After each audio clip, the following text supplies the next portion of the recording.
Welcome back to Guide Glimpse. Today, let me show you how you can turn off iPhone.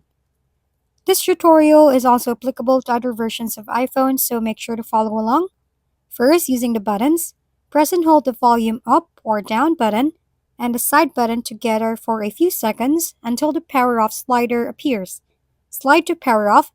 Now to turn off without buttons, go to Settings, then General, scroll down to Transfer or Reset iPhone, tap on Shutdown, slide to Power Off. You can also use Siri. Ensure Siri is enabled in Settings. Say Hey Siri, power down, and confirm when prompted. Once again, thank you for watching. This has been Guide Glimpse. Don't forget to like, share, and subscribe for more how-to videos.